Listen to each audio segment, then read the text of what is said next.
Сәлем достар, бүгін біз ағылшын тілі пәні бойынша 4-ші сыныпқа арналған жаттығуларын орындайтын боламыз.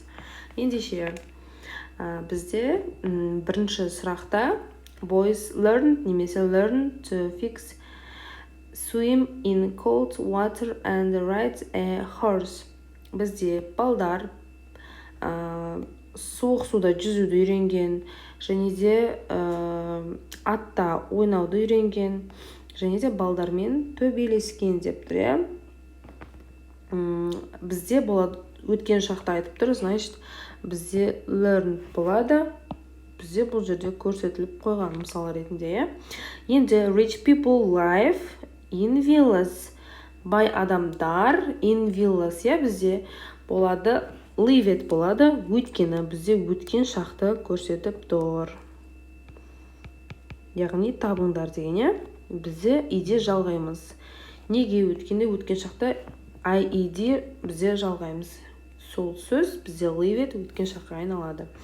Both men and women wear makeup. Бізде wear'дың irregular verbs деген дүние бар ағылшында. Соны оқысаңыздар түсінесіздер. Irregular verbs өзі 3 жаққа бөлінеді. Арнайы сөздер бар бөлінетін. Бөлінбейтін де сөздер бар. Біз бөлінбейтін сөздерге leave it иде жалғаймыз. Сол себепті бізде leave it қойылды. Ал егер irregular verbs wear болса, бізде irregular verbs'тің екінші немесе үшінші формасын қоямыз. Біздің сөйлемнің мән мағынасына қарай. Бізде болады were болады. Төртінші жауап біздің they make their houses from. Make-тің 3 формуласы болады. Жаңа айтып өткенде бізде болады made болады.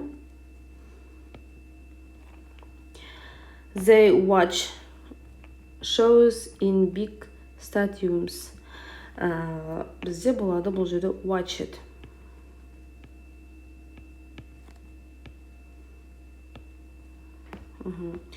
Бізде 6-шында болады word.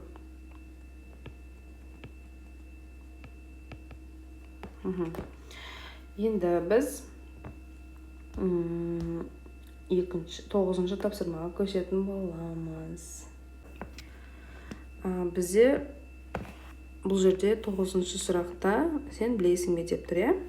Бізде бірінші сұрақтың жауабы белгіленіп тұр. Ендеше екіншісінде біз played болады. Неге? Өйткені біздің сөйлеміміздің мәнісіне дұрысына қарай болады played. Яғни өткен шақ иде жалғанып тұр. Дейтінді қоймаймыз. Бізде үшіншісінде болады went. Төртіншісінде болады бізде жауабы find. Және де 5-ші drank болады. Сөздің мағынасына мәніне қарай біз осы болымды түрлерін қойдық. Дедінті қоймайсыздар. Ендеше бүгінгі қысқадан нұсқа тақырыбымыз аяқталды. Сіздерге түсінікті болды деп ойлаймын. Ендеше ұнаса каналға тіркеліп, лайк басып, видеоның астына пікір қалдыруларыңызды сұраймын.